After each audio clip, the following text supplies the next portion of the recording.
Merci beaucoup. Bonjour à tous et à toutes. Je suis ravi de vous accueillir ici à Orange Garden, qui est l'un des plus grands campus innovation d'Europe, sinon le premier. C'est une fierté pour Orange d'avoir réuni tous ceux qui parlent innovation dans le groupe en Ile-de-France, puisqu'on a aussi des labos un petit peu partout dans le monde. On a 12 accélérateurs dans le monde, des labos aux États-Unis, en Asie, au Japon, en Chine, Taïwan, en Afrique, au Moyen-Orient, en Europe.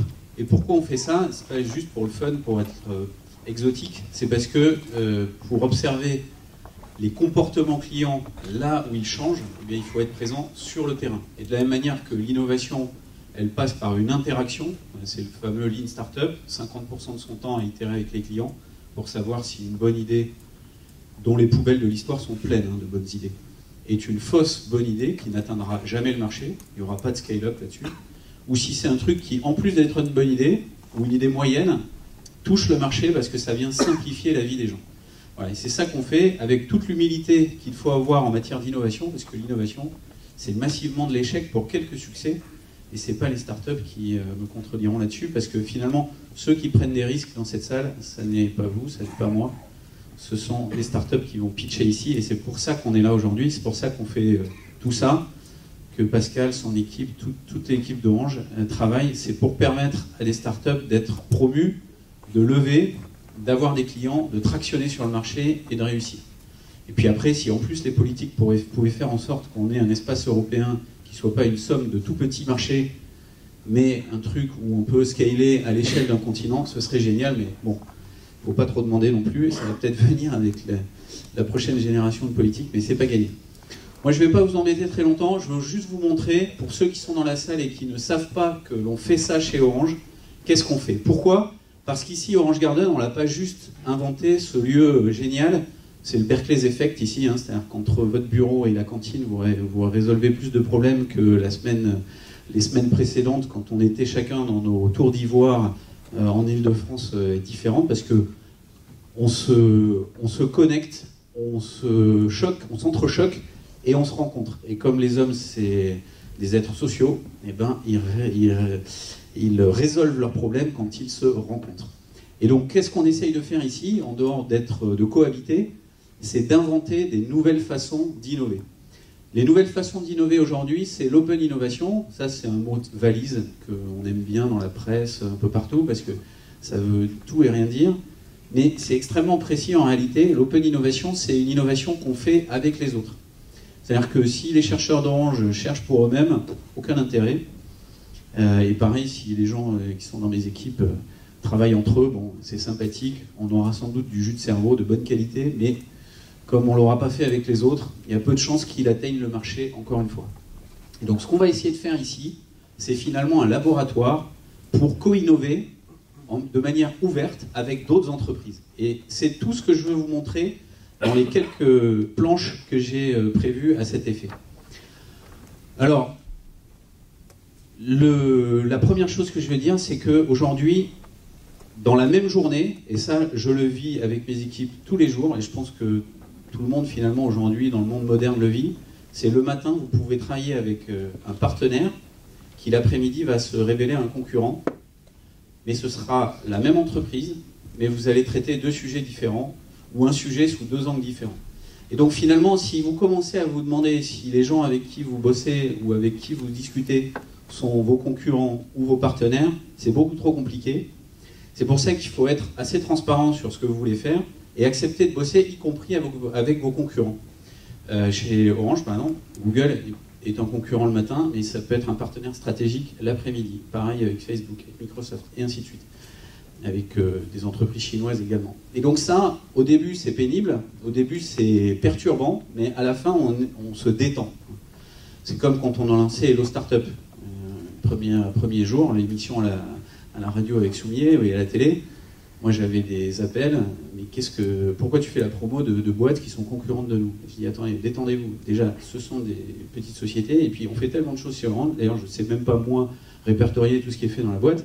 Si vous commencez à couper les cheveux en quatre, c'est fini. Donc, il faut promouvoir les startups de façon honnête, transparente, totale, sans essayer de calculer un ROI ou quoi que ce soit. Tout ça est complètement déjà impossible et puis futile. Donc, compétition, partenariat, tout ça c'est mélangé. tout ça c'est blur. On ne sait plus aujourd'hui qui est concurrent de quoi, de qui, de comment. Il faut avancer et travailler avec tout le monde. C'est un véritable écosystème ouvert. Donc dans l'open innovation, il y a plein de choses, vous connaissez les Learning Expedition, les Fab Labs, la crowd innovation, les hackathons, les accélérateurs corporate et l'investissement. Bon, ça, c'est le slide de consultants que vous connaissez tous, sous une forme ou sous une autre. Qu'est-ce qu'on a fait récemment chez Orange, très concrètement, dans cette marguerite? Première chose, on a fait le Orange Developer Challenge, c'était il y a 3 semaines, ça s'est passé ici. Moi, j'ai fait partie des gens qui ont initié Startup Weekend en France, donc c'était plutôt quelque chose qu'on faisait avec des étudiants sortis de l'école, mais c'était ouvert à tous. Ça s'est bien développé, mais ça reste de la créativité avec une barrière à l'entrée assez faible. Là, ce qu'on a essayé de faire, c'est raffiner le modèle, c'est-à-dire partir avec des grands noms, EDF, Air Liquide, Orange, leader chacun dans son secteur, leader mondial, ou parmi les leaders mondiaux, et puis de prendre des vrais use cases industriels qui sont des problèmes que ces sociétés n'arrivent pas à régler. Donc, je vous en ai sélectionné 2 ou 3, vous pourrez avoir tout ça à la fin si ça vous intéresse. On avait toute une série, donc EDF c'était sur la sécurité, Air Liquide des use cases sur la productivité, et on a fait ça en pleine semaine, pour dire c'est pas le week-end, on veut pas des chasseurs de primes de hackathon, on fait un truc vraiment pour les gens qui veulent gagner un contrat à la fin avec une société qui a un vrai problème et qui veut vraiment le craquer, et non pas avec les fournisseurs habituels qui sont référencés dans la liste des achats. Ce qui est d'ailleurs très frustrant pour la plupart des startups qui essaient de bosser avec les grands groupes, et à chaque fois les achats leur disent attendez, vous rigolez ou quoi, vous existez, vous avez vu qui vous êtes, c'est pas possible, il faut tout un process, dans 18 mois on en repart. Bon, là on s'est vraiment mis dans une situation où on travaille avec les meilleurs, c'est-à-dire ceux qui ont gagné à la fin de tout le challenge, qui s'est étalé sur une période finalement de quelques semaines. Ils ont pitché, ils ont trouvé des solutions. Alors comment ils ont fait pour trouver des solutions? Ils ont utilisé un bac à sable qui était essentiellement fourni par des solutions Orange, mais Air Liquide, EDF aussi donnait accès à leur process métier, je veux dire dans la tripaille de la grande entreprise, hein, et c'est vraiment le mot qui convient. On leur a fourni, donc on a fourni aux développeurs, aux gens qui venaient amener des solutions aux use cases. Donc je reprends un exemple de use case. Équiper le staff qui gère la maintenance des équipements d'un système qui permet d'alerter en fonction des risques qui surviennent sur le terrain. Bon, voilà, ça c'est un use case très simple. EDF n'arrive pas à faire ça. Comment on fait? Donc on fait une compétition, on a un bac à sable avec tout ça, et en associant un certain nombre de ces cartes, et en les pluguant sur le process d'EDF, on arrive à trouver une solution. Et ça se transforme en contrat et la boîte peut exécuter. Voilà. Donc dedans, il y avait des kits de connectivité, de l'accès au réseau, une plateforme de data pour cruncher les données, de la synchro temps réel, parce que si vous alertez le risque une fois que le gars s'est fait électrocuter et est en train d'agoniser par terre, c'est un peu dommage. Des choses pour communiquer en proximité, des outils de communication, de sécurité, d'authentification de l'identité et de réalité virtuelle, et puis de coaching, technique, business et pitch. Ça, c'est vraiment un format, je trouve, très mature, très intéressant, à répliquer dans d'autres secteurs, avec d'autres grands groupes, ou des groupes plus petits, mais encore une fois, c'est bien quand vous travaillez avec un leader dans son domaine, et les boîtes qui ont réussi à craquer ces use cases sont capables de les revendre derrière à d'autres sociétés. Et ça, c'est très intéressant pour nouer un lien très concret entre des petites sociétés très innovantes, ou moyennes, et des grands groupes. Un autre exemple, c'est le hackathon LoRa qu'on a fait. Pourquoi je le mentionne? Pas parce que pour dire on fait des hackathons, nous aussi, tout le monde en fait, ok, super. Mais c'est parce qu'ici, il y a un logo qui est celui de la filiale de Bouygues Télécom pour gérer LoRa. LoRa, vous savez, Sigfox, LoRa, les technos qui permettent de connecter avec peu d'empreintes énergétiques, une grande portée, des objets qui vont durer plusieurs mois ou années sur le terrain. C'est super intéressant, c'est nouveau. On a déployé en France un réseau. Bouygues a fait de même. La première chose qu'on s'est dit, c'est pour éduquer le marché sur ces nouveaux standards, faisons-le avec nos concurrents. Comme ça, le sujet, c'est pas qui est concurrent de qui, c'est comment on développe la techno. Voilà. Et on a fait ça tout de suite avec des industriels dans leur secteur, l'agriculture, l'énergie, la route. Voilà. Et ça aussi, ça a très bien fonctionné. L'idée était vraiment de trouver des sujets qui répondent à des problématiques industrielles. Un truc, juste pour que vous sachiez qu'on le fait, nous on aime les startups sincèrement, et on les aime tellement qu'on a des salariés au sein d'Orange qui aimeraient monter leur business, mais sans forcément essaimer, parce que l'essaimage, monter sa boîte, tout ça, ça existe déjà chez Orange. Donc là, on lance la première promo sera up and running le 1er février. On lance un intrapreneur studio, c'est-à-dire des salariés d'Orange peuvent décider de monter un business qui va abonder, s'il marche, s'il arrive à scaler, une business unit existante du groupe. Et donc c'est de l'intrapreneuriat. Et c'est très intéressant parce que derrière, on peut imaginer que ceux-là, une fois qu'ils ont réussi à monter une boîte interne, ils peuvent avoir envie de faire la même chose à l'externe. Et donc ça développe aussi un état d'esprit, des méthodologies très agiles. Fab, ça vous connaissez, on en a 12 dans le monde. On a une alliance qui s'appelle GoIgnite avec 3 autres telcos. Pourquoi on a fait ça? C'est parce que quand vous êtes dans la Silicon Valley et que vous dites que vous êtes Orange, les gens vous demandent si c'est un fruit ou un comté des États-Unis, ils ne savent pas ce que c'est qu'Orange. Par contre, quand vous leur dites que vous avez 1,3 milliard de clients en reach via cette alliance, là vous commencez auprès des entreprises, des startups américaines qui sont over sollicitées dans la Silicon Valley, à les intéresser. Donc c'est tout l'intérêt de cette alliance. Il faut que vous sachiez que ça existe, que c'est quelque chose, c'est un dispositif qui peut vous intéresser à un moment donné. Le Hello Lab, donc c'est le showroom qui est ici, dans le bâtiment d'en face. Sur les premiers mois, on a eu 10 000 visiteurs. Vous vous rendez compte, ils sont même venus jusqu'à Châtillon. Incroyable. Jusqu'en province pour voir les innovations. Et dans ce Hello Lab, qui est un showroom, on peut aussi montrer des innovations de start-up. On n'est pas obligé de montrer que de l'innovation d'Orange par Orange. On peut montrer des innovations de start-up. Donc si vous avez des idées, c'est aussi quelque chose. Et on a un amphi top moderne et des espaces de coworking pour travailler sur les innovations. Sachez que ça existe, il faut l'utiliser.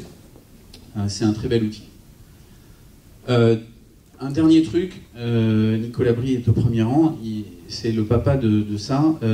Moi je suis très fier de ça, c'est Imagine with Orange, c'est une plateforme de crowd idéation, c'est-à-dire vous donnez la parole à vos clients, qui en général en savent plus que vous sur vos produits. En tout cas, je parle pour Orange, je ne me permettrai pas pour d'autres sociétés, mais enfin, en général, nos clients, ils connaissent vraiment bien nos produits, ils ont des douleurs, ils ont des idées, et donc il faut qu'ils puissent les exprimer, et puis nous, on va essayer de co-construire avec les clients pour imaginer les produits de demain.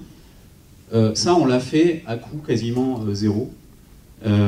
Nicolas a monté ça, personne n'y croyait, moi j'avais des doutes, je le dis, et ça s'est déployé, il y a 84 pays qui ont contribué, 22 600 imagineurs, donc des gens qui ont contribué, plus de 2300 idées qui ont été argumentées, pas juste des tweets, mais comment il faut faire pour que ça marche, etc., etc. Et quasiment tous les pays du groupe ont lancé ça, et on l'a même vendu à des marques tierces. Voilà.